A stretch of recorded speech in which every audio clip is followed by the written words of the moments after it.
Next, we will look at how the alpha-beta pruning algorithm works for an example problem. Here's a game tree, and the task here is to calculate the minimax values for all the non-leaf nodes in the game search tree below. Also, we would like to identify the nodes or subtrees that will be pruned, and we assume that max plays first at node A, so these upward facing triangles are max's turn, and the downward facing triangles are min's turn, and that we also assume that the actions are taken in alphabetical order, so we start from left to right because that's how it is also ordered according to the alphabetical order. So when tracing the alpha-beta pruning algorithm, it's helpful to maintain the tips I have are maintain alpha, beta, and v, these three variables, at each non-leaf node. And during the process, we simply update v step by step for every node. So the alpha-beta pruning algorithm starts at this function, alpha-beta search, with state as input. So we start at node A. So we call the alpha-beta search function, alpha-beta search function with A as input. And immediately we see that we set v in this function as a maximum value of at the current state by passing minus infinite plus infinite as input. So this v that we have, v equals max value at node A with minus infinite and plus infinite as input. In other words, now we are trying to call this function max value with node A as input and alpha as minus infinite and beta as plus infinite. So we are at this function A and we are calling the max value function.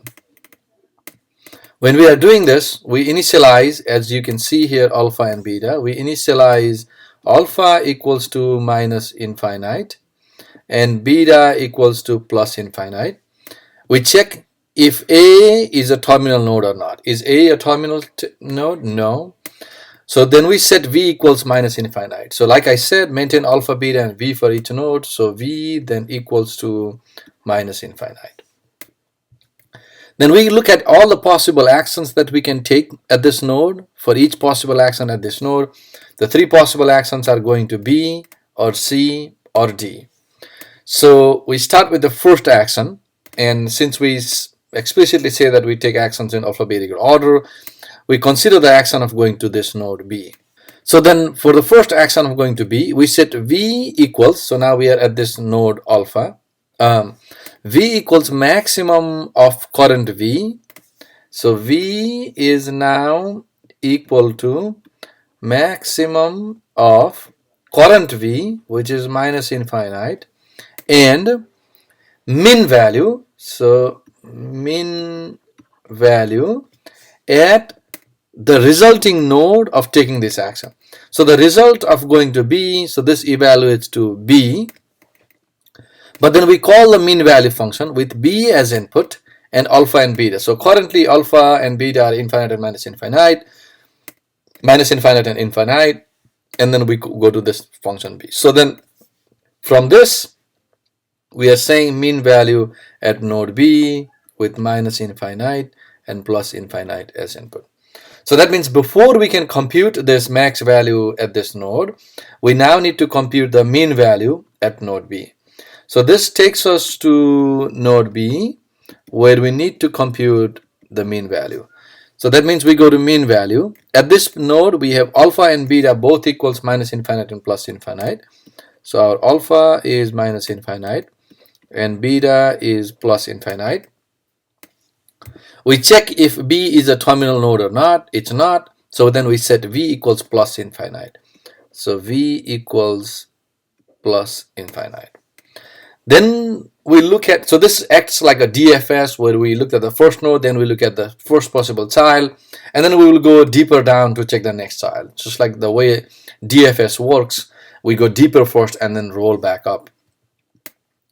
Now we look at all possible actions that we can take at this node B. The possible actions are E and F.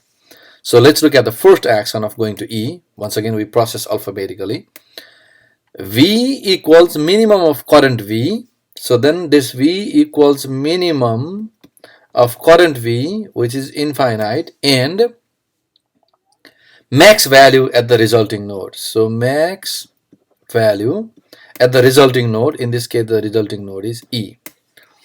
So then we call the max value function passing E as input. So we go to max value function, and we have certain alpha and beta at this node, but then we check, is it a terminal node? It is a terminal node. So then we return its utility state, which is 4.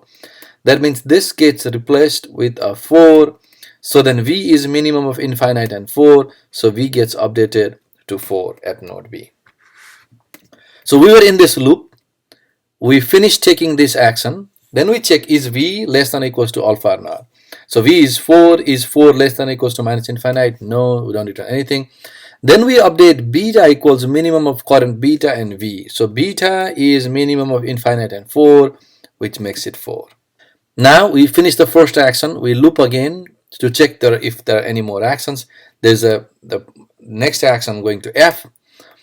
So then we once again do V equals minimum of, once again V equals minimum of current V, which is 4, and then max value at node E. So max value at node F. So max value at node F similarly will be 5. Minimum of 4 and 5 is 4. So V gets updated to 4. Then next we check, is V less than alpha? It's not. And we update beta equals minimum of 5 and 4. So beta also gets updated to 4. So we are done with all the possible actions at node B. So at node B, we have the corresponding value of alpha equals minus infinite, beta equals 4, and V equals 4, which is the minimax value at this node. So we had come to this node B because we needed to calculate at node A maximum of minus infinite and mean value at node B. So since now we have calculated the mean value at node B, this gets returned to the max value function where we needed to calculate mean value. So this 4 that we have, because we have returned V, this 4 gets returned and replaced with the mean value over here. So this is 4. So we are back in the max value function where we check next. So we now have V as 4 because maximum of minus infinite and 4 is 4. Then we check, is V greater than or equals to beta? Beta is infinite, it's not, so we don't return. Then we set alpha equals maximum of alpha and V. So alpha is minus infinite, maximum of infinite and 4 is 4, so we have alpha as 4. So we have finished the first action. Now we look at the second action at A. So the second possible action at A is going to C.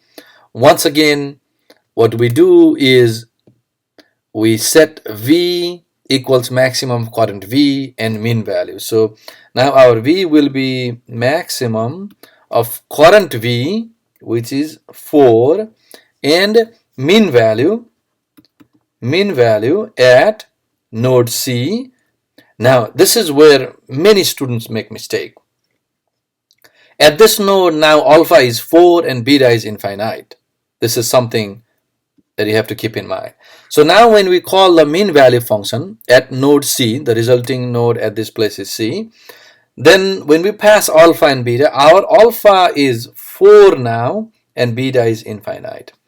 In other words, when now I'm going to need to call this mean value function at node C, my alpha is 4, my beta is infinite, and now I'm at this mean value node with node C as input. So then I check, is C a terminal node? No, so we don't return anything. Then we set V equals plus infinite. V equals plus infinite. Now we look at all the possible actions at this node C. The first action is going to this node G with a utility cost of 6. So we do V equals minimum of current V and max value. So V equals minimum of current V, which is infinite, and max value at the resulting node. So max value at this node G. So we don't need to worry about alpha and beta because this is terminal node. So max value at this node, as we saw before, gives you 6. So this gets replaced with 6. So minimum of infinite and 6 and 6 is 6. So v equals 6 now. Is v less than or equals to alpha? So our current v, 6, is it less than or equals to alpha or not? It's not. So then we don't do anything. Then we update beta equals minimum of v and beta. So beta is infinite. So minimum of 6 and infinite is 6. So our beta then gets updated to 6. So the next action is going to this node h. So we once again set v equals minimum of v and max value at this node. So v equals minimum of current v, which is 6, and max value at h. When we call the max value at this node h, we pass alpha and beta. So we call max value at this node h, and our alpha and beta currently are, alpha is 4 and beta is 6. So we have 4 and 6 as our alpha beta parameters. That means now before we can finish calculating the mean value of v at this node c, we now need to calculate the max value at this node h. So that means we go to the max value function passing h as our input and alpha and beta as 4 and 6. So alpha is equals to 4, beta is equals to 6, and then what we do is set v equals minus infinite because this is not a terminal node. So we have v equals minus infinite. Then for each possible action, let's look at the first action, which is going to L. We set v as the maximum of v and mean value at that node. So v equals maximum of minus infinite, and the mean value at this node is 3. So this gives you 3. So this means this v will be 3. We check, is v more than or equals to beta? So 3, is it more than or equals to beta? No. Then we update alpha equals maximum of alpha and v. So maximum of alpha and v is 4 and 3 is still 4. We don't do anything. Then we take the next action of going to 4. So once again, what we have is v is maximum of 3, and this next node is 4. So this becomes 4. And then we check if v is greater than or equals to beta. Beta is 6, v is 4, we don't do anything. And we check alpha equals to maximum of a and v. So alpha is 4, v is 4, so alpha gets updated to 4. And we exit the for loop because now we are done with all the possible actions. So we are exiting the max value function. That means we have the value for h. So the alpha is 4, beta is 6, and v is 4 as well. We return v to the main function. So that means this gets replaced with 4. Minimum of 6 and 4 is 4. So our v gets updated to 4. We were in the process of taking the second action of going to h. So we have finished computing max value. We have our new v as well. Then we check, is v less than or equals to alpha? So our v is 4 and alpha is 4. So we have finished, in our comparison shows that v is yes less than or equals to alpha. So we return v. In other words, what we have done now is from c, without calculating the minimax value at I or any of the subsequent nodes, now we return whatever the output of this mean value function is. We entered here at node c. So then we return this value 4 to the main node. So the maximum of 4 and 4 is 4. So our v stays at 4. So that means we went back to the main node, and the max value node, we were in the process of computing the second action of going to c. We check, is v more than or equals to beta? Our current beta is infinite. V is 4, it's not, we don't do anything. We set alpha equals maximum of alpha and v. So both alpha and v are 4 and 4, we don't change anything. Then we take the third action of going to the node d, because that's our next possible action. Once again, we do v equals maximum of v, and so our v will be maximum of current v 4, and mean value at this node d with alpha and beta as alpha is 4 and beta is infinite. So then we are at this mean value function with at node D, our alpha is 4, our beta is infinite, and then we check if this is a terminal node. It's not, so we set v equals plus infinite. So our v equals plus infinite here. Then we look at the possible actions. Let's say we look at the first action of going to node J. We do v equals minimum of v and max value at the resulting node. So this will be minimum of infinite and max value at this node J. In other words, this is minimum of infinite and 3, which is 3. So minimum of infinite and 3 is 3. So our v gets updated to 3. Then we check, is v less than or equals to alpha? Yes, v is less than or equals to alpha. So we return v. In other words, without even looking at this node k, what we do is we return this value. We were calling mean value at this node. We return our v, which is current v is 3. So we replace the mean value with 3. Maximum of 4 and 3 is 4. So our v stays at 4. Then we check, is v greater than or equals to beta? Our current v is 4 and beta is infinite. We don't. So then we set alpha equals to maximum of alpha and v, which is still 4. Now we have finished taking all the possible actions at node A as well. Then finally we return v. So this v that we have, the 4 that we have, gets returned into this function. And then we learn that the minimax value at node A is 4 as well. And the node that gives you the best value 4 are 2 of them. So what do these values alpha and beta represent? So alpha represents the value of the best node, that is highest value we have found so far for the player max. Similarly, beta represents the best node we have found so far for the player min. Alpha and beta help you propagate information from left side of the tree to the right side so that we can prune the nodes on the right side. For example, from this node when beta equals to 4, that means the chances of min winning the game afterwards from this node is 4. And once this gets propagated to node A and then back to node C, here what we have is alpha equals to 4, which means that so far the chances of max winning the game is 4 with a score of 4. And what we see here at this node is that in C it's min's turn. So from node H we concluded that one of the possible values that min can take is 4 already. So the chance of max winning the game is 4 so far from all the tree that we have seen on the side. And now what we find is that there is a node below C which can give you a score of 4. That means since at C it's min's turn, min will definitely choose a node like that. So even if we found a node that gives us a higher score, let's say 20 or something like that at this node, we can never get to this node because it's min's choice here, and so min is always going to choose a smaller value like a 4. So for that purpose, when we compare v with alpha, we already know that there is no point in exploring any further on this side because it's min's turn here.